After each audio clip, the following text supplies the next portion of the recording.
3 எல்லாரும் என் சத்துருக்கள் எல்லாம் அவன் அழித்துதான், அவனுக்கு தேவை எந்த இறக்கமும் இல்லை, அவனுக்கு கடவுளத்துல உதவி இல்லை, ஒத்ததும் இல்லைன்னு சங்கீதம் 2:2 சொல்றாங்க. ஆனாலும் இவனுடைய நம்பிக்கை என்ன இருக்கு? ஆனாலும் கர்த்தாவே நீர் என்னை தாங்குகிறீர். நம்ம இன்னைக்கு வாசித்த வசனம் தானே, நீர் என் கேடகமும் மகிமையுமா என் தலையை உயர்த்துகிறோமா. அப்படின்னா என்ன? நீர் என்னை எல்லா சொல்ல என்னை தாங்குகிறீர், என்னை உயர்த்துகிறீர், எனக்கு பாதுகாப்பா இருக்கிறீர், எனக்கு கனத்தை உண்டு பண்ணுகிறீர் என்று அவர் தன் இருதயத்திலிருந்து அறிக்கை செய்கிறார் விசுவாசத்தினால. இல்லையா? அப்படித்தான் தேவன் செய்கிறார் இல்லையா? இல்லையா? படிக்கிறவர்களுடைய விருப்பத்தை விட்டு விடுறார். உன் சத்துருக்கள் இஷ்டத்துக்கு ஒப்புக்கொடே.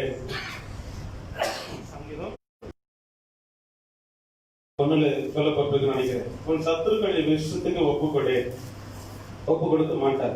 உன் சத்துருனை எப்ப அழியணும், உன்னை எப்ப வீழ்த்தலாம், உன்னை எப்ப வெறுமையாக்கலாம், உன்னை எப்ப விசுவாசத்தை மறுதளிக்க செய்யலாம், உன்னை எப்பொழுது தாழ்த்தலாம் என்று சொல்லி இருக்கிறார். ஆனா ஆண்டவரோ உன் சத்துருக்கள் இஷ்டத்துக்கு ஒப்பு கொடுக்க மாட்டார். உன்னை தலையாக வைக்க போகிறார். எனக்கு ஆண்டவர் தெளிவாக உணர்த்தப்பட்ட ஜாதியும், நீங்க தேவனை கனம் பண்ண கனம் பண்ண கனம் பண்ண உங்களை கர்த்தர் கனமுள்ளவர்களாய் மாற்றப்படுறார்.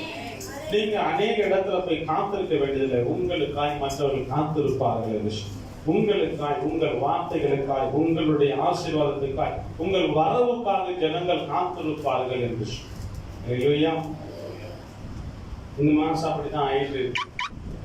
போன் பண்ணி ஐயா எனக்கு வாங்க வாங்க வாங்குங்கிற. நாம எப்பவுமே கூப்பிட்ட உடனே எப்போ வரணும்னு சொல்லி கேட்டு போயிடுவேன். ஆனா இன்றைக்கு அவர்கள் காத்திருக்கிறார். நான் அடுத்த திங்கட்கிழமை வருகிறேன், நான் உங்களுக்கு நாளைக்கு ஜெபிக்கிறேன், இப்போ நான் ஜெபிக்க முடியாத, அடுத்த வேலை பிஸியில் இருக்கிறேன், அடுத்தது ஊழியம் தான். அப்போ அந்த இடத்துல ஜெபிக்க முடியாத, இந்த வேலையை தான் பார்க்க முடியும் அப்படின்ற எல்ல ஓடிட்டு இருக்கு.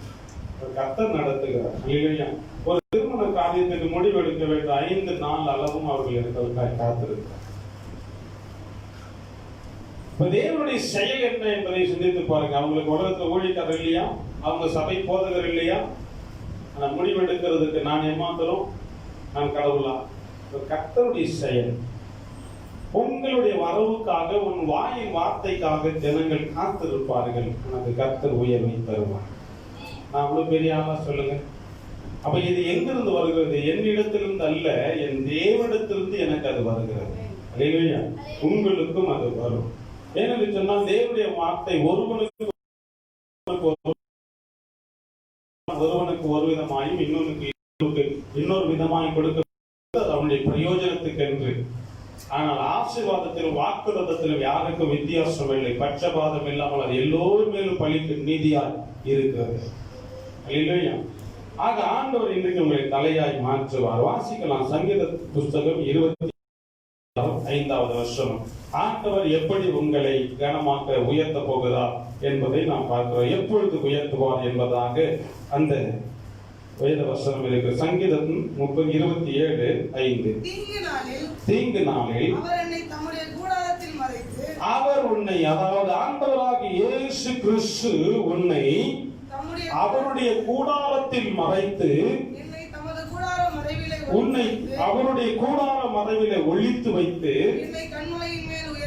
உன்னை எப்படி செய்வாரா? கண்மலை மேல் உயர்த்துவார். விசுவாசிக்கிறவர் கரங்களை தட்டி கர்த்தர். தீங்கு எப்பொழுதும் பூமியில் இருக்கிறது. தீங்கு எப்பொழுதும் தேவனுடைய பிள்ளைகளுக்கு விரோதமாக வந்து கொண்டிருக்கிறது. ஆனாலும் கடைசி நாள்ல ஒரு தீங்கு இருக்கிறது. அந்த தீங்குக்கு ஒருவனும் என்ன செய்ய தப்ப முடியாது.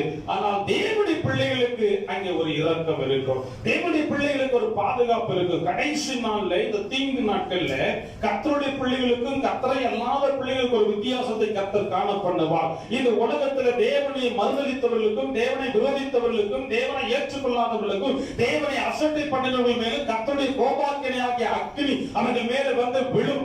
எப்படி ஆதியிலே லோத்தின் காலத்திலே சோதோம் கொமார் மேலே அக்கினி கந்தகம் வருஷிக்கப்பட்டு அழிந்தார்களோ, அப்படிப்பட்ட அக்கினியும் கந்தகமே இந்த பூமியின் மேல விழுந்து விழும். அப்பொழுது துன்மார்க்கர் மேலும் அவிசுவாசிகள் மேலும் வந்து விழும். அப்பொழுது விசுவாசிகள் அவர்கள் நடுவில் நடந்தாலும் அந்த அக்கினி உண்மையில் விழுந்து உன்னை எரிக்காமல் இருக்கும். அந்த அக்கினி உண்மையில் கலன் செய்யாமல் இருக்கும். கர்த்தர் தீங்கு நாளில் தனது கூடாரத்தின் மறைவினாலே உன்னை மறைத்துக் கொள்ளுவார். மறைத்துக் கொள்ளுவார். அவர் கண்மலையின் மேல் உன்னை உயர்த்துவார். அப்படிப்பட்ட ஒரு சம்பவம் நடக்கிற பொழுது கர்த்தர் தமது தூதர்களை அனுப்பி உன்னை அப்படியே தூக்கி கொண்டு கண்மலையாகி கிறிஸ்துவனுடைய சமூகத்தில் உன்னை வைப்பார். இல்லையா? சோதம் குமார் அழிக்கும் பொழுது அப்படித்தான் லோத்துவின் குமாரத்தையும் லோத்துவின் மனைவியும் ஆண்டவன்மாரே நாங்கள் இவ்விடத்திலிருந்து நாங்கள் அங்கே போவதற்கு வெகு நேரமாக அதுக்குள்ள அக்கினி வருஷிக்க பண்ணி நீனா நாங்கள் அழிந்து போவோம், எங்களால் ஒன்றும் செய்யக்கூடாது, நாங்கள் சோர்ந்து போவோம் என்று சொன்ன பொழுது தூதர்கள் ஒரு கரத்தினால் ஒருவனையும் ஒரு கரத்தினால் அவனுடைய மனைவியை பிடித்துக் கொண்டு கரையிலே சேர்த்தார்கள். இன்னொரு தூதர் ஒரு கரத்தினால் அவருடைய ஒரு மகளை இன்னொரு கரத்தினால் இன்னொரு மகளை சேர்த்தது போல தீங்கு நாள் வரும் பொழுது கர்த்தர் அப்படித்தான் தம்முடைய பிள்ளைகளை அப்படி உங்களை கண்மலைக்கு எடுத்து சென்று இங்கே வைப்பார். இந்த உலகத்துல கூட எத்தனையோ பேருக்கு ஆபத்துகள் வருகிறது. ஆனால் ஆண்டவர் ஒருபோதும் அந்த ஆபத்துகளை அனுப்பி விடுவதே இல்லை. நமக்கு எதிரான சூழ்ச்சிகள் எவ்வளவோ வரும் நம்மை அழிப்பதற்கு. ஆனால் கர்த்தர் தயவாய் அந்த இடத்துல நம்மை நடத்துவார். நாம் அறிந்திருக்க மாட்டோம் நமக்கு எதிராக கண்ணி இருக்கிறத, ஆனால் கர்த்தர் அதை பாதுகாக்கிறார். அல்லேலூயா, அல்லேலூயா. கர்த்தர் தீங்கு உன்னை உயர்த்துவார், தீங்கு நாளிலே உன்னை கனப்படுத்துவார். தீங்கு வரும் பொழுது கர்த்தர் உன்னை பாதுகாத்து உன்னை ஆசீர்வதித்து மற்றவர்களுக்கு முன்பாக சாட்சியாக தலையாக உன்னை வைப்பார். உங்கள் தேவன் நல்ல தேவன், உங்களோட கர்த்தர் இருக்கிறார் என்று சொல்ல சாட்சி புறப்படும்படியாக கர்த்தர் நடத்துவார். இன்றைக்கு உலகம் அவர்கள் தங்களுடைய விக்கிரகத்தை விடாமல் ஆராதிக்கிறார்கள். அந்த கல்லுக்கும் மண்ணுக்கும் அவர்கள் வழக்காடுகிறார்கள். அந்த கல்லுக்கும் மண்ணுக்கும் அவர்கள் மேன்மை பாராட்டுகிறார்கள். அந்த கல்லையும் மண்ணையும் பிடித்துக் கொண்டு நம்மிடத்தில் பொறாமை கொள்கிறார்கள். இவர்கள் நம்முடைய தெய்வத்தை குறை சொல்லுகிறார்கள். அவர்களுக்கு தெய்வம் ஒன்று இல்லை என்பதை அவர்கள் அறிய அவருடைய இருதயம் மறுக்கிறது. ஆனால் தன்னை படைத்த தேவன் இவர்தான் என்றும் இந்த தேவன் தன்னை கட்டாயப்படுத்தாமல் இந்த பூமியிலே இப்படி விட்டுவிட்டு இருக்கிறார் என்றும் என் விருப்பம் எப்பொழுது இருக்கிறதோ அப்பொழுது என்னிடத்தில் வரட்டும் என்று ஆண்டவர் விட்டிருக்கிறார் என்றும் அவர்கள் இருதயம் உணர மறுக்கிறது. அந்த தேவன் அவர்களை இழுத்துக் கொண்டு அவர்கள் என்ன செய்வார்? இவர்களும் நம்மை போல கர்த்தருக்கு வைராக்கியம் பாராட்டுவார்கள் அல்லவா? நண்பர்களுடைய பிள்ளைகளை, நம்முடைய தேவன் நமக்காக எல்லாவற்றையும் செய்தவர். அவர் நிச்சயமாய் உன்னை தலையாக்குவார். நீ வாளாய் இருக்க மாட்டாய். தீங்கு உன்னை தொடரும் என்று எண்ணாது. தீங்கு வரும் பொழுதெல்லாம் என்னை உயர்த்துகிற தேவன், கண்மலை மேல் நிறுத்துகிற தேவன் என்னோடு கூட இருக்கிறார். நான் தலையே தவிர வாள் அல்ல என்கிற விசுவாசம் உங்களுக்குள் காணப்படும். உங்களை பார்த்து பேசுகிறவங்க முன்னாடி நீங்க எப்பொழுது நான் உங்களுக்கு கடந்த வாரத்துல சொன்னேன், இயேசுவும் ஒரு தெய்வம் அப்படின்னு எண்ணாதீங்க. இயேசுவே தெய்வம். இயேசுவும் ஒரு ஆண்டவர் அல்ல. இயேசு உலகத்தில் தேவர்கள் என்று சொல்லிக் கொள்ளுகிறவர்கள் ஏராளம். ஆனால் தேவர்களுக்கெல்லாம் தேவனாய் இருப்பவர் நம்முடைய ஆண்டவராக இயேசு மாத்திரம். Lord of lords, king of kings அவர் மாத்திரம். வேற யாரோ கிடையாது. ராஜாக்களுக்கு ராஜா நம்முடைய ஆண்டவர். தேவர்களுக்கெல்லாம் தேவாதி தேவன் நம்முடைய ஆண்டவர். அப்ப அப்படிப்பட்ட ஒரு உயர்ந்த தேவனை ஆராதிக்கிற நீங்க ஒரு தாழ்மையான எண்ணம் கொள்ளக்கூடாது. உங்களை இடத்துல வழக்காடையவர்கள் மத்தியில நீங்கள் சாட்சியாக இருக்க வேண்டும். தீங்கின் காலத்தில, உபத்திரவத்தின் காலத்தில, ஒடுக்கப்படுகிற காலத்தில கர்த்தர் உன்னை உயர்த்துவார், தமது கண்மலை மேல் நிறுத்துவார். அல்லேலூயா, அல்லேலூயா. தண்ணீர்கள் கடக்கும் போது நடக்கும் போது உடனே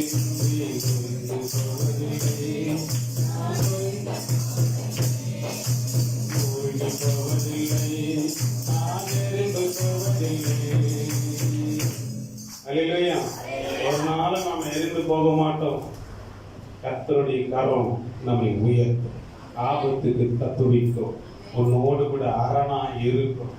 எப்பவுமே ஆபத்து உனக்கு வருதுன்னா, ஆபத்து எந்த ஆபத்து வருதோ, யார் எதிர்த்து வருகிறானோ அவன் தான் உன் கேடயம், அவன் தான் உன்னுடைய மதில், அவன் தான் உன் பாதுகாப்பு. இதெல்லாம் உங்களுக்கு என்னைக்குமே சொல்லித்தரேன். கர்த்தர் பலவானிடத்திலிருந்து தான் உனக்கு என்ன வச்சிருக்கிறாரு,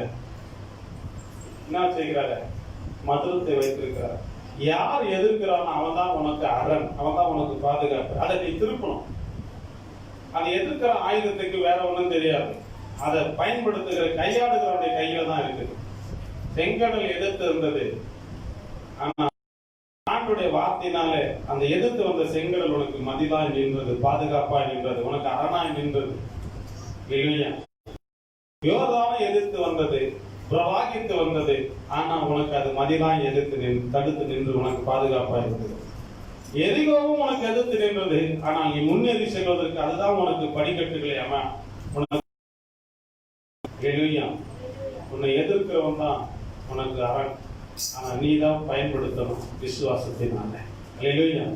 நீ தான் ஆண்டவரை நம்பி அதை பயன்படுத்திக் கொள்ளணும். ஆண்டவர் அவனை வாழ வைக்கல. ஒரு நாகமான் வீட்டுல ஒரு வேலைக்காரி போனான், இஸ்ரவேல்ல இருந்து சிறைப்பிடிக்கப்பட்டு போனான். அவனுக்கு துஷ்டரோகம். அவன் சீரியாவுடைய படை தலைவர், அவன் தான் பெரிய கமாண்டோ. நம்ம தேசத்துல இருக்க 3 கமாண்டோக்கள்ல 3 பேர் இருக்கிறாங்க, ஆர்மி, ஏர்போர்ஸ், நேவி. அதுல 3 பேர் போல அது தலைமை பதவியில் அந்த மொத்த ராணுவத்துக்கு அவர் தான் பெரிய தலைமை. அவருக்கு உடம்பெல்லாம் குஷ்டரோகம். உடம்பெல்லாம் குஷ்டரோகத்துக்கு மேல அந்த கவசத்தை போட்டு அதை மறைச்சிருப்பான். அவனால உள்ள அரிப்பு தாங்க முடியாது, வலி தாங்க முடியாது. அவன் வீட்டுல கொண்டாட்டிட்டு அழுதான், மத்த எல்லாருக்கிட்டையும் சொல்றான். அப்ப இந்த பெண்ணு சொல்றா, இஸ்ரவேல்ல எலிசா, நீங்க அவனிடத்துல போனா அவனை சுகமாக்கிடுவான். சிறை பிடிக்கப்பட்டு போனவர் அங்க அவனுக்கு என்ன சொல்றா? சுவிசேஷம் சொல்றா, புத்தி சொல்லுகிறா, அவனுக்கு அறிவை உணர்த்துகிறா. என்னவா இருக்கிறாப்பா? தலையா இருக்கிறா. அவன் வீட்டுக்கு ஆலோசனைக்காரியாய் போனான், அடிமையாய் போனான். என்னவா மாறினான்? ஆலோசனைக்காரியாய் மாறினான். அடிமையாய் போன அவன் சுகமாய் வந்தானா இல்லையாவா? அவன் குஷ்டரோகத்தோட போய் சுகமாய் வந்தானா இல்லையா? இப்ப அந்த அடிமை எப்படி மதிக்கப்பட்டிருப்பா? தான் வீட்டுல அவளுக்கு பெரிய ஒரு இடத்தை கொடுத்து வச்சிருப்பா. தன் மனைவிக்கு அடுத்து பெரிய இடத்தை கொடுத்து வச்சிருப்பா. தலையா இருந்தானா, வாழா இருந்தாலா? நீங்க இருக்கிற வயசுல நான் சின்ன பையன் பெரியவன் என்று எண்ணாமல் சத்தியத்தை உள்வாங்கி கொண்டு உன் தேவனாய் கர்த்தர் இன்னார் என்று அறிந்து கொண்டு உன் தேவனுடைய மகிமையும் வல்லமையும் இன்னதென்று நீ புரிந்து கொண்டு நீ இருந்தா நீ எங்க போனாலும் நீ என்ன பண்ணலாம்? என்னவா இருக்கலாம்? நீ சிறைச்சாலைக்கு போனாலும் தலைவனா இருக்கலாம். இல்லையா? சிறைச்சாலை தலைவர் என்ன செய்தான்? யோசேப்பு கட்டு கொடுத்துட்டான். போத்திபார் வீட்டுக்கு அடிமையா போனா தலைவன், சிறைச்சாலைக்கு போனா அங்கே தலைவன், சிறையிலிருந்து வெளியே வந்தா எகிப்துக்கு தலைவர். தானியேல், சாத்ராக், மேஷாக், ஆபேத்நேகோ எடுத்துக்கங்க. அவங்க அடிமையா போனாங்க. எங்க வந்தாங்க? அடிமையா அங்கேதான் இருந்தாங்க. அப்படியே இருக்குது.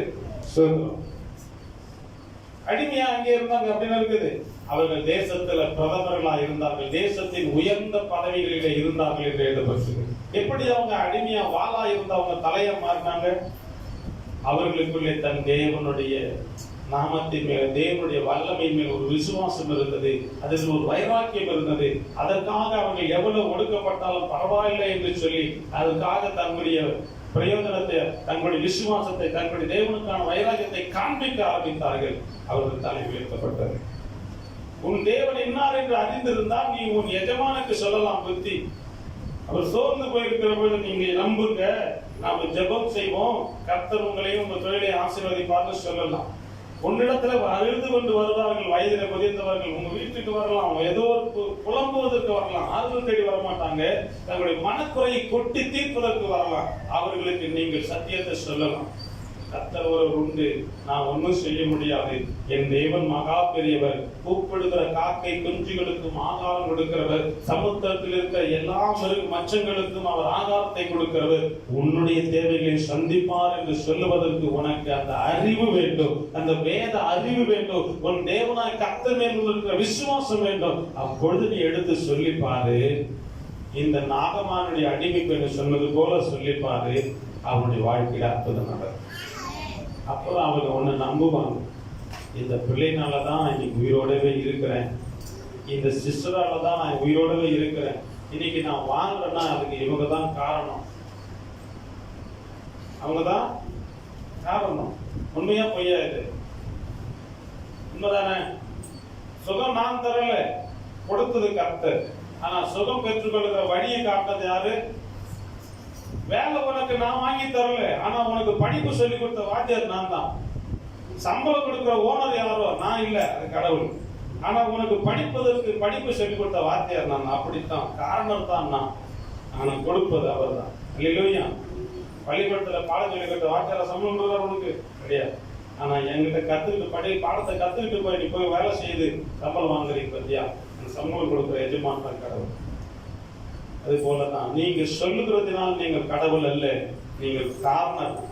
கர்த்தர் தான் அதை செய்கிறார் என்பதை நீங்க மேம்படுத்த இல்லையா? அப்ப நீ தலையா இருக்கணும். நீ இருக்கிறதெல்லாம் மிஞ்சிட்டு நான் எப்படியோ யாம் பொழுதே எப்படியோ இருக்குது, ராகுடிக்கு கஞ்சி இல்லை, நாளைக்கு விடிஞ்சா என் நிலைமை என்னன்னு நீங்க பேசுகிறவங்களா இருந்தா நீங்கள் யாருக்கும் பிரயோஜனமா இருக்க மாட்டீங்க. பெரிய வாலு சின்ன வாலா மாறி அப்புறம் மொட்டை வாலா போயிடும். அந்த வால் கூட ஒரு மதிக்கப்படாம இருக்கு இல்லையா? வாலா இருக்க என்னாது? நீ வால் அல்ல தலை என்பதே எண்ணு. உன் தலையில தான் அபிஷேகம், அபிஷேகம் வால்ல வைக்கல, வால்ல இல்ல. என்ன இருக்குது? தலையை கர்த்தர் கனப்படுத்தி இருக்கிறார், அபிஷேகம் பண்ணி இருக்கிறார். தன்னுடைய சொந்த ஆவினாலே அது மேலே அபிஷேகத்தை வைத்திருக்கிறார். அது நீங்க அதை எப்பொழுது எண்ணுங்க. தீங்கு நல்ல உன்னை கர்த்தர் மறைத்து கண்மலை மேல் உயர்த்துவார், உன்னை கனம் பண்ணுவார். சங்கீதம் 37:34 வாசிப்போம். சங்கீதம் 37:34. நீ கர்த்தருக்கு காத்திருந்து அவருடைய வழியை கைக்கொள். அப்பொழுது நீ பூமியை சுதந்தரித்துக் கொள்வதற்கு, நல்லா வாசிங்க, அப்பொழுது நீ பூமியை சுதந்தரித்துக் கொள்வதற்கு அவர் உன்னை ஆமென் சொல்லுவீங்களா? விசுவாசிக்கிறவங்க கரங்களை தட்டி தேவனை மகிமைப்படுத்துவோம்.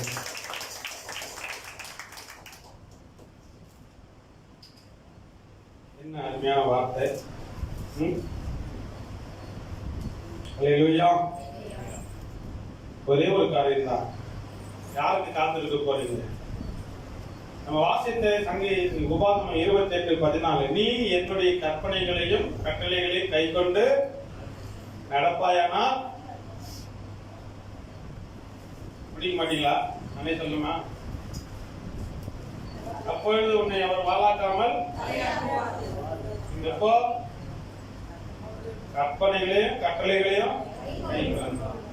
சரி, கற்பனை கட்டளை என்ன? இங்க சொல்லப்படுற வசனம் தான் சொல்லுது. 37:34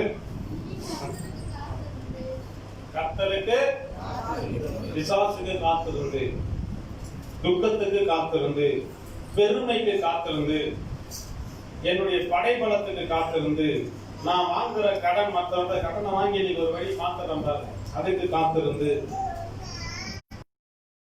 கொண்டு காத்துரு. அவர் உன் சத்துருக்களை ஒடுக்கிறாரா ஒடுக்கலையா? அவர் உன்னை மேன்மைப்படுத்துகிறாரா மேன்மைப்படுத்தலையா? அவர் இந்த இக்கட்டான சூழ்நிலையில் உன்னை விடுவிக்கிறாரா விடுவிக்கலையா? தேவனுடைய செயல் என்ன, தேவனுடைய நேரம் என்ன, காலம் என்ன என்பதை நீ அவருக்காக காத்துரு. நீ சுயமா உன்னுடைய மாம்சத்துல ஒரு முடிவெடுத்து செல்லாதே. அது உனக்கு அழிவையும் உனக்கு மேன்மை கொடுக்காம அது ஒரு போதும் உனக்கு என்ன ஒரு கனயினத்தையே கொடுக்கும். மேன்மை கொடுக்க கர்த்தருக்கு காத்திருந்து பாரு, உன் தலையை உயர்த்துவார். கர்த்தருக்கு காத்திருக்கிறவர்கள் எப்படி எழுப்புவாங்க? கர்த்தருக்கு காத்திருக்கிறவர்கள் கழுதை போல செட்டையை அடித்து உயர எழும்புவார்கள். எப்படி எழுப்புவாங்களா? செட்டைனா என்ன? உங்களுக்கு செட்டை இருக்குதா? அப்ப செட்டைனா என்ன? ஒரு பறவைக்கு செட்டை தான் அதனுடைய முழு பலன். என்னது? முழு பலன். அந்த செட்டை இல்லைன்னா அதால என்ன பண்ண முடியாது, நடக்க முடியாது. அந்த பறவையினுடைய செட்டையில தான் கர்த்தர் பலனை வைத்திருக்கிறார். அப்போ உனக்கு செட்டை என்ன? தேவ சொல்லுங்கப்பா, தேவ முடிக்கணும். தேவ பலன், தேவ பலன் கொண்டு நீ எழும்புவாய். 40 நாள் மோசே தேவ பர்வதத்திலே கொண்டு தேவ பலம் கொண்டு இறங்கி வந்தார். அவருடைய முகம் அப்படியே பிரகாசித்தது. இஸ்ரவேலர்கள் ஒருத்தரும் முகத்தை பார்க்க முடியாதபடி அவர்கள் கண்கள் பூசி போனது. மோசே தான் முகத்தை கொஞ்சம் மறைச்சிட்டார். உன் பலன் பெருகுனா உன் சத்துருக்களை பார்த்து, உன் பலன் உனக்குள்ள பெருகுனா உன் சத்துரு உன்னை பார்க்கும் போது கோபமா வரும், சாந்தமா போகும். எப்படி கேக்குறீங்களா? சில பேர் வீட்டுல வந்து அவன் என்ன இப்படி பண்ணிட்டான் அப்படி பண்ணிட்டான்னா உடனே வாடா ஒரு கை பார்க்கலாம் போவாங்க.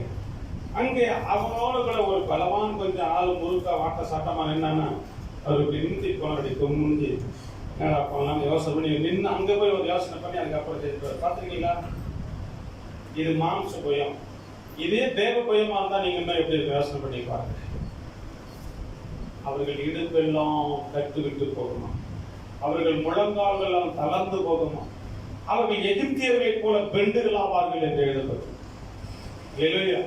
தேவ பலம் உனக்குள்ளே குடிகொள்ளும் என்று சொன்னால் உன் சத்துருக்கள் வழியிலேயே அழிவார்கள். உன் சத்துருக்கள் யோசனை பண்ணுகிற பொழுதே கர்த்தர் தாறுமாறுகளின் ஆவியை அனுப்பி அவர்களை கலைத்து போடுவார். உன் சத்துருக்கள் கூட்டம் கூடும் பொழுது அவர்களுக்குள்ளே சண்டை உண்டு பண்ணுவார். தேவ பலம் உனக்குள்ளே குடிகொள்ளும். கர்த்தருக்கு காத்திருது கழுதை போல நீ செட்டைகளை அடித்து எழும்புவாய் என்பது அவனுடைய வசனம். அவர்கள் நடந்தாலும் சோர்ந்து போவதில்லை, ஓடினாலும் களைப்படைவதில்லை. நீங்க நடந்தாலும் ஓடினாலும் எவ்வளவு பெரிய வேலை செய்தாலும் சோர்வு வராது. கர்த்தருக்கு காத்திருக்கணும். கர்த்தருக்கு காத்திருந்து அவருடைய வழியை கைக்கொள். ரெண்டு, கர்த்தருக்கு காத்திருக்கணும், அவருடைய வழியே. வழினா என்ன? நமக்கு அப்படியே நேரம் கற்பனைனா என்ன தெரியாது. கட்டளைனா 10 கட்டளை தெரியும். கற்பனைனாலும் 10 கற்பனை தான் சொல்லணும். கற்பனை வேறு, கட்டளை வேறு. புரிஞ்சுக்கணும். வழினா என்ன? எத்தனை முறை கேள்வி கேட்டாலும் நீங்க சொல்ல மாட்டீங்க. இவ்வளவு வருஷமா சபைக்கு போறீங்க, சத்தியத்தை கேட்கறீங்க, உன் வழியை கர்த்தருக்கு ஒப்பு கொடு. என்ன உன் வழி? உன் வழியை போற வழியை ஒப்பு கொடுக்குறீங்க. உன் வழியை கர்த்தருக்கு ஒப்பு கொடுன்னா என்னப்பா சொல்லுங்கப்பா. சங்கீதம் 37:5 வாசிங்க, 6 வாசிங்க. 5 தான் வாசிக்கிறேன். உன் நீதியை வெளிச்சமாகவும் இல்லம்மா, சங்கீதம் 37:5. உன் வழியை கர்த்தருக்கு ஒப்புவித்து அவர் மேல் நம்பிக்கையாய் இரு, அவரே காரியத்தை வாய்க்க பண்ணுவார். என்ன உன் வழி? என்னத்தை வாய்க்க பண்ணுவேன்னு சொல்றாரு? நான் சண்டைக்கு போறேன், என் வழியில எல்லாம் நீ கூட வாங்க, அதுவா? இல்ல நான் ஊருக்கு போறேன், என் வழியெல்லாம் கூட வாங்க, அதுவா வழி? என்ன வழி? தேவனே, என் வாழ்க்கையை நான் செய்ய போகிற ஒவ்வொரு காரியமும் ஒரு வழியை குறிக்கும். அப்போ கர்த்தருடைய வழி என்ன? அவர் செய்த காரியங்கள், அவருடைய சுபாவங்கள், அவருடைய செயல்கள் தான் வழிகள். என்னது? அவர் மன்னித்தார், அன்பு கொண்டிருந்தார், இரக்கமாயிருந்தார், நமக்காக மறித்தார், எல்லோரையும் சுகமாக்கினார், பூமியில இருக்கிற வரைக்கும் அவர் என்ன நன்மை செய்கிறவராய் சுற்றி தெரிந்தார். அவருடைய வழி என்ன? அவருடைய வழியில அவர் விட்டு சென்ற அடிச்சுவடுகளை பின்பற்றி நீங்கள் நடக்கணும். கிறிஸ்து விட்டு சென்ற அடிச்சுவடுகளை பின்பற்றி அதுதான் வழி. அதுதான் கிறிஸ்து வளர்ந்தது போல, கிறிஸ்து வாழ்ந்தது போல, கிறிஸ்து மற்றவர்களுக்கு முன்பாக நடந்தது போல நீங்கள் அவரை போல நடந்து அந்த பின்பற்றும். அதுதான் அவருடைய வழியை பின்பற்றும். அவருடைய அடிச்சுவடுகளை பின்பற்றும். அப்பா நடந்து போனா ஆத்து மணல் ஆத்த நடந்து பார்ப்போம். அந்த அப்பா நடந்து போனா அந்த பாதியில பிள்ளை அது மேலே காலை தாண்டி வச்சுட்டு போவோம். அப்பா கால் கொஞ்சம் அகலம் உயரமாக அகலமா இருக்கும், பிள்ளையோட கால் சின்னதா இருக்கும், தாண்டி வச்சுட்டு போவோம். அந்த அடிச்சுவடுகள் சேற்றுல நடக்கும்போது பார்த்தீங்கன்னா மழை பெஞ்சிட்டா யாராவது நடந்து அந்த அடிப்பாதையிலே கால் வச்சு நடந்து போகும், இல்லைன்னா வழிக்கு விடும். புல்லு கொஞ்சம் இருக்கும், மண்ணு கொஞ்சம் இருக்கும், அது மாதிரி நடந்து போகும். தண்ணி பாதையில இருக்கும், ஏற்கனவே நம்ம நடந்து தேஞ்ச பாதையில தண்ணி இருக்கும், பக்கத்துல நடந்து போகும். பார்த்துருக்கீங்களா? மழை பெஞ்சா டைனிங் கட்டி போனீங்கன்னா தெரியும், நடக்கிறவங்களுக்கு தெரியும். அது மேலே நடப்போம். ஏதாவது நடந்த பாதை, ஏன்னா ஆபத்து அதில் இல்லை. முன்னில் நடந்தவர்கள் அதில் பத்திரமாய் நடந்து போயிருக்கிறார்கள். ஆகவே அந்த பாதை நடந்தா எனக்கு ஆபத்து இல்லை என்று என் மனம் நம்புகிறபடினால் நான் அதன் மேல் கால் வைத்து நினைக்கிறேன். அப்படி போல ஆண்டவர் ஏற்கனவே நடந்த வழியில நீங்கள் நடந்தால் உங்களுக்கு ஆபத்து இல்லை, நித்திய ஜீவன் உண்டு. உங்கள் தலை அவரை போலவே உயர்த்தப்பட்டிருக்க, வானத்தில பூமியில சகல அதிகாரம் ஆண்டவராக இயேசு கிறிஸ்துவுக்கு கொடுக்கப்பட்டிருக்கிறது சொன்னது போல உங்களுக்கு கொடுக்கப்படும் என்பதை நீங்கள் நம்பி நடக்க வேண்டும். அதுதான் வழி. கர்த்தருக்கு காத்திருக்கணும், வழியை கைக்கொள்ளுவார். அப்பொழுது நீ பூமியை சுதந்திரித்துக் கொள்வதற்கு அவர் உன்னை உயர்த்துவார். பூமியை சுதந்திரித்துக் கொள்வதற்கு அவர் உன்னை உயர்த்துவார். அல்லேலூயா. ஆண்டவர் உயர்த்தப்பட்டார். நான் பூமியில் இருக்கிற எல்லாரும் என்னிடமா இழுத்துக் கொள்ளும்படிக்கு நாம் உயர்த்தப்பட வேண்டியது அவசியமா இருக்கிறது என்று யோவான் சுவிசேஷம் 14:15 இதை வாசிக்கிறோம். அப்போ ஆண்டவர் உயர்த்தப்பட்டார். அவர் எல்லாரும் அவர் மூலமாக ரட்சிக்கப்படும்படிக்கு அப்படியானது. நீங்கள் பூமியை சுதந்திரித்துக் கொள்வதற்காக கர்த்தர் உங்களை உயர்த்துகிறார். உன்னை அறிவிலும் புத்தியிலும் செல்வ பெருக்கிலும் கர்த்தர் உன்னை ஆள் பலத்திலும் உன்னை உயர்த்துவார். அப்பொழுது எல்லாரும் உன்னை சுற்றி இருக்கிறவங்களும் உன்னுடைய வார்த்தைக்கு அடங்கி இருப்பார். ஒன்று கர்த்தருக்கு காத்திரு, உன்னுடைய வழியை கைக்கு கர்த்தர் உன்னை பூமியை சுதந்திரித்துக் கொள்வதற்கு உயர்த்துவார். முதல்ல என்ன செய்தாரு? தீங்கு நாட்கள்ல அவருடைய கூடாரத்தில் உன்னை மறைத்து கண்மலை மேல் உயர்த்தி வைப்பேன் என்று சொன்னார். அல்லேலூயா. அவ்விதமாய் கர்த்தர் உன் தலையை உயர்த்துவார். இரண்டாவது, நீ அவருக்கு காத்திருந்தவுடைய வழியை கை கொண்டாயானா கர்த்தர் இந்த பூமியை சுதந்திரித்துக் கொள்வதற்கு, இந்த பூமியை யாரும் எத்து போக முடியாது. சுதந்திரித்துக் கொண்டு நான் என்ன பண்ணுவேன் அப்படின்னா, பூமியை எத்து போறதல்ல, பூமியிலே நீ ஆசீர்வாதமாய் அதிகாரம் உள்ளவனாய் வாழ்வதற்கு கர்த்தர் உன்னை உயர்த்துவார். அல்லேலூயா. அல்லேலூயா. மூன்றாவது காரியம், தானியேல் புஸ்தகம் 5ஆம் அதிகாரம் 19வது வசனம். தானியேல் தீர்க்க தரிசன புஸ்தகம் 5:19.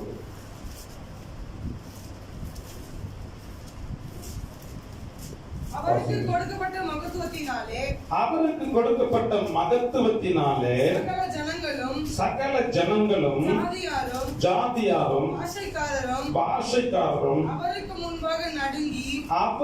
முன்பாக நடுங்கி பயந்திருந்தார்கள். அவர் தமக்கு சித்தமானவனை கொன்று போடுவார். தமக்கு சித்தமானவனை உயிரோட வைப்பார். தமக்கு சித்தமானவனை உயிரோடு வைப்பார். தமக்கு சித்தமானவனை உயர்த்துவார். தமக்கு சித்தமானவனை உயர்த்துவார். தமக்கு சித்தமானவனை தாழ்த்துவார். தமக்கு சித்தமானவனை தாழ்த்துவார். அல்லேலூயா. இங்கே ஆண்டவர் தமக்கு சித்தமானவனை தலையை உயர்த்துவார். தமக்கு சித்தமானவனுடைய தலையை உயர்த்துவார். யாரு? இங்க யாரு குறித்து எழுதப்பட்டிருக்கிறது? 18வது வசனம் வாசிங்க. ராஜாவே உன்னதமான தேவன் உம்முடைய பிதாவாகிய நேபுகாத்நேச்சாருக்கு ராஜ்யத்தையும் மகத்துவத்தையும் கனத்தையும் மகிமையும் கொடுத்தார். இந்த நேபுகாத்நேச்சார் என்ன? ஆண்டவரை தேடினவனா? ஆண்டவர் ஆராதித்தவனா? ஆண்டவருக்கு பயந்து நடந்தவனா? இல்ல. ஆண்டவருக்கு பிரியமானவனா? இல்ல. அவனுடைய தேசம் கர்த்தருக்கு பிரியமா? கிடையாது. ஆனால் ஏன் அவனுக்கு கர்த்தர் அதை கொடுத்தார்? அப்ப நேபுகாத்நேச்சார் எப்படி தேவனுடைய சித்தத்துக்குள் வந்தா? அதை யோசிக்கணும் இல்லையா? நேபுகாத்நேச்சாரை ஏன் தேவனுடைய சித்தத்துக்குள்ள கொண்டு வந்திருக்கிறார் தேவன்?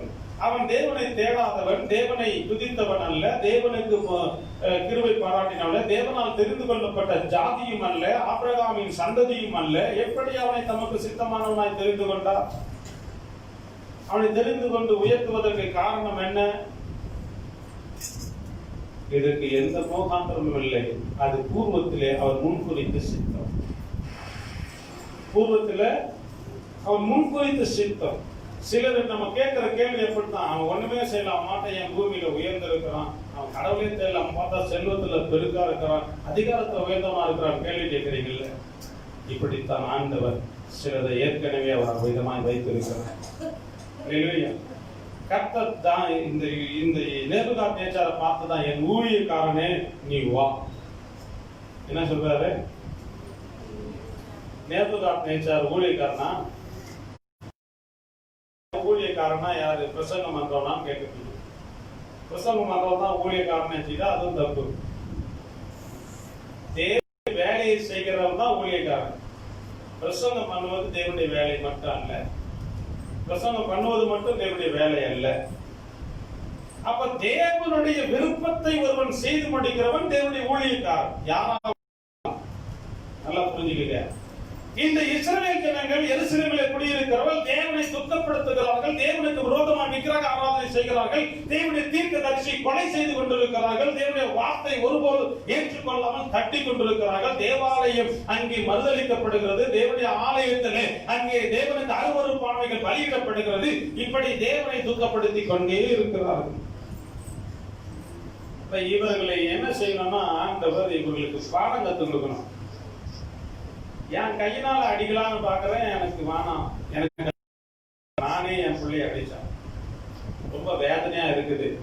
அவன் எதிராளிகிட்ட கொஞ்சம் கொடுக்கலாம்னு ஆண்டவர் என்ன செய்தாரு, பாபிலோன் ராஜாவே நேபுகாத் நேச்சாரே, என் ஊழியக்காரனே, நீ என் தேசத்துக்கு விரோதமா வா, நீ என் ஜனத்துக்கு விரோதமா வா, எருசலேமுக்கு விரோதமா வந்து முற்றுகை போடு, தரையோடு தரையாய் மோதி அடித்து கொள் என்று சொல்லும் வண்ணமாக அந்த நேபுகாத் நேச்சாரை அழைக்கிறார். துன்மார்க்கனுக்கு தான் அந்த புத்தி இருக்கு, அந்த வேலையை துன்மார்க்கன் தான் கொடுக்கணும். ஆண்டவருக்கு அப்படி கொல்லுகிற வேலையை கொடுக்கிறத யார் தான்? கர்த்தர் உயிர்ப்பிக்கிறவரும் கொல்லுகிறவருமா இருக்கிறார். பட்சமா இல்லையா? 1:4-29 பார்த்தோமா இல்லையா? சத்தியத்தை எவ்வளவு சொன்னாலும் மறந்துட்டீங்க வாரம் வாரம். கர்த்தர் உயிர்ப்பிக்கிறவரும் கொல்லுகிறவருமா இருக்கிறார். அப்போ கொல்லுகிற வேலை யார்கிட்ட கொடுக்குறார்? துன்மார்ட்ட கொடுக்குறார். நேபுகாத் நேச்சார் அழைக்கிறார், அவன் வருகிறான், அவன் வந்து ராஜ்யத்தை சுதந்திரித்துக் கொள்கிறான். அடிமைப்பட்டு போன தேசத்துல அவன் தேவன் தமக்கு சித்தமானவனை உயர்த்துகிறார். நமக்கு சித்தத்தினாலே தான் இந்த நேபுகாத் நேச்சார் உயர்த்தப்பட்டார் இல்லையா? இந்த உலகத்திலே நம்மளே அக்கிரமம் செய்த சிலர் உயர்த்திருப்பதற்கு காரணம் நமக்கு சித்தமா தேவனுடைய சித்தம். இன்னைக்கு தேசத்துல ஒருத்தர் உயர்ந்து இருக்கிறார், ஏன்? அவருடைய சித்தம் என்னது?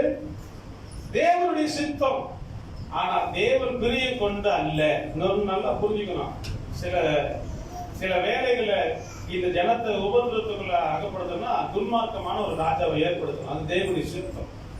அப்படி செய்ய சித்தம் என்று சொன்னால் தேவனுடைய விருப்பம் என்று அர்த்தம். ஆக தேவன் அப்படிப்பட்ட ஒரு விருப்பமான ஒருத்தரை தேர்ந்தெடுக்கிறார். இந்த ஜனத்தை நாம் என்ன செய்யலாம்?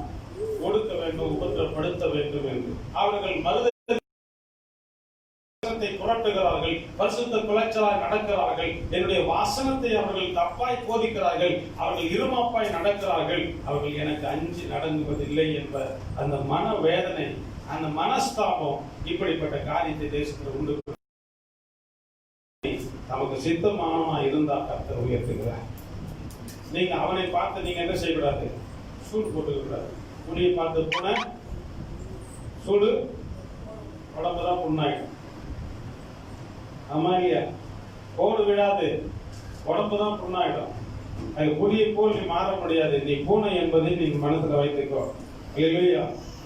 நான் பூனைன்னா உங்களை தாழ்த்தத்துக்காக சொல்லல, இந்த கருத்துக்கும் உபதேசத்துக்கு மட்டும் சொல்ல. நீங்க பூனை அல்ல, சிங்கம் இல்லையா? இப்படியே சொன்னோம், புலி மாதிரி நீ சிங்கம் சூடு போட்டுக்காத, அசிங்கமா இருக்கும். ஆமென். ஆக தமக்கு சித்தமான தேவன் உயர்த்தி வைத்திருக்கிறார், என்னை உயர்த்தவில்லை என்று நீ முறுமுறுத்து நானும் அவனை போல துன்மார்க்கமாய் வாழ்ந்து சுதந்திரித்துக் கொள்ள வல்லவனாய் அதிகாரம் உள்ளவனாய் மாறுவேன் என்று எண்ணாதே. அதைத்தான் உங்களுக்கு சொல்லுவார் இல்லையா? கர்த்தருக்கு காத்திரு, வழியை சுதந்திரித்துக் கொள். அப்படி வழியை காத்துக்கள், பூமியை சுதந்திரித்துக் கொள்வார். பூமியின் ஆசீர்வாதங்களையும் அதிகாரங்களை சுதந்திரித்துக் கொள்ளுவார். தீங்கு நாளை கர்த்தர் உன்னை மறைத்து நடத்துவார். அடுத்ததான் 1-2 தீமோத்தேயு புஸ்தகம் 2ஆம் அதிகாரம் 21வது வசனம். எடுத்தவங்க வாசிங்க. 2 தீமோத்தேயு 2:21. ஆகையால் ஒருவன் இவைகளை விட்டு சுத்திகரித்துக் கொண்டால் சுத்தமாக்கப்பட்டதும் எஜமானுக்கு உபயோகமானதும் எந்த நற்கிரியைக்கும் ஆயத்தமாக்கப்பட்டதுமான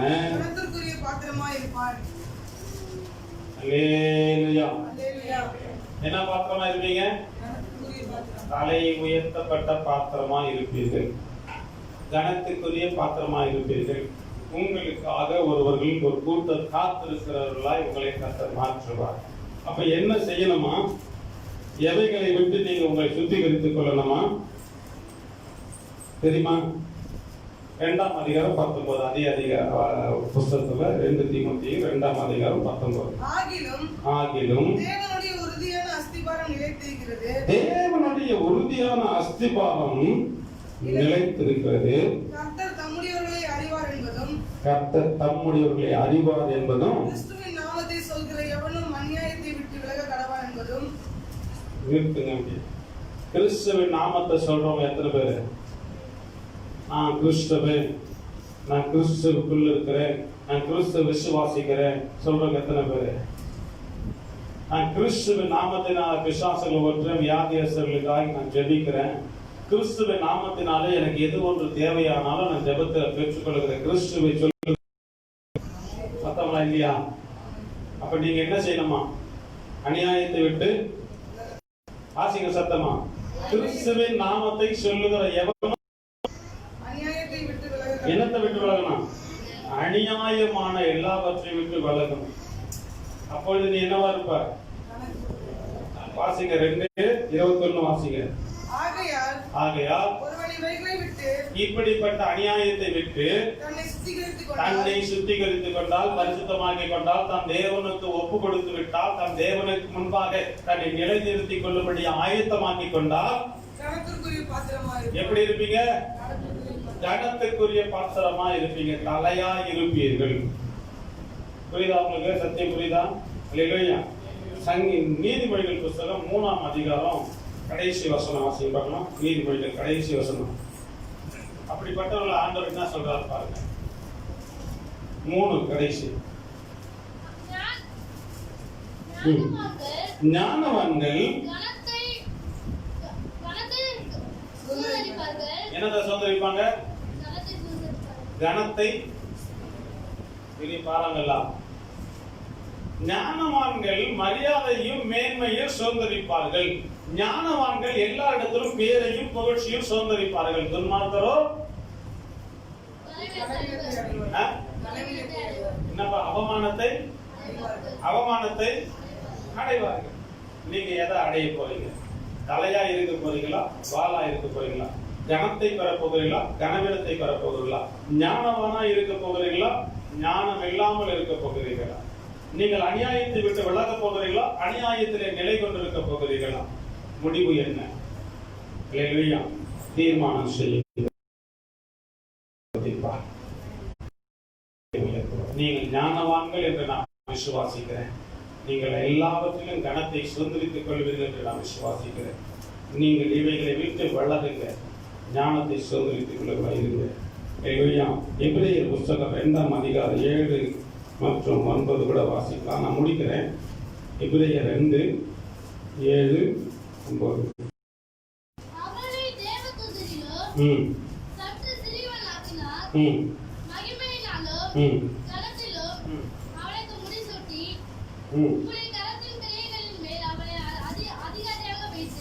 ஆமென். ஆமென். அல்லேலூயா. அல்லேலூயா. எவ்வளவு அருமையான ஒரு வசனம். ஆண்டவராக இயேசு கிறிஸ்து இந்த பூமியில பிறந்து வளர்ந்து வாழ்ந்த போது அவர் எப்படி இருந்தார்? ஒரு மனிதனாக வாழ்ந்து ஒரு மனிதனாக எல்லா பாடுகளையும் துக்கங்களையும் அனுபவித்தார். அவனை எப்படி ஆண்டவர் படைத்தார்? ஆண்டவரை தேவ தூதரிலும் சற்று சிறியவனாக்கினீர். இதே வசனம் சங்கீத புஸ்தகத்துல 8ஆம் அதிகாரம் 5 இருக்குது. வாசிக்க வேண்டாம், தெரிந்து கொள்ளுங்க.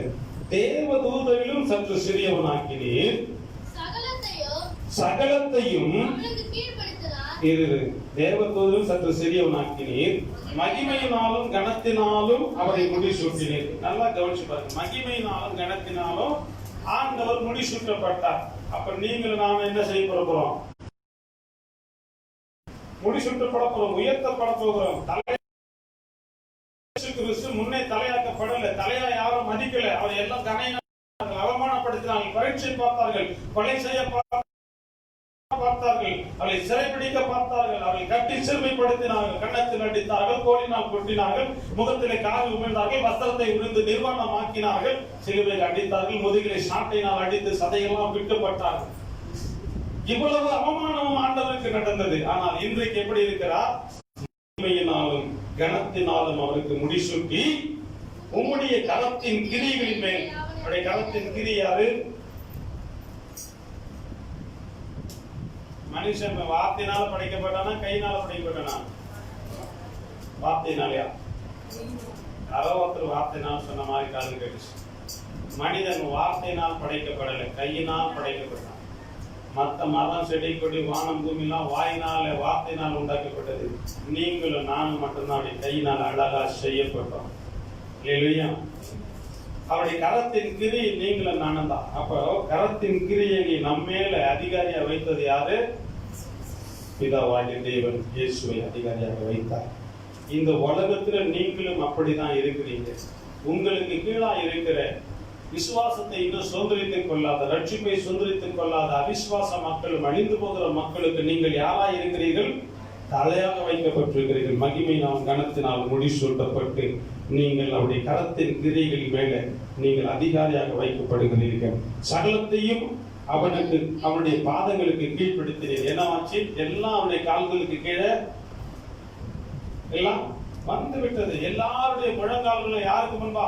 இயேசு கிறிஸ்துடைய முழங்காலுக்கு முன்பா முட்டி போட்டுதான் இருக்கணும். மடங்கி இருக்க எல்லாருடைய முழங்கால்களும் அவருக்கு முன்பாக முடங்கும். எல்லா நாவுகளும் அவரை அறிக்கை பண்ணணும். கடவுளே, ஆண்டவரே, இயேசுவே, எல்லாம் யாரதான் அறிக்கை பண்ணணும்?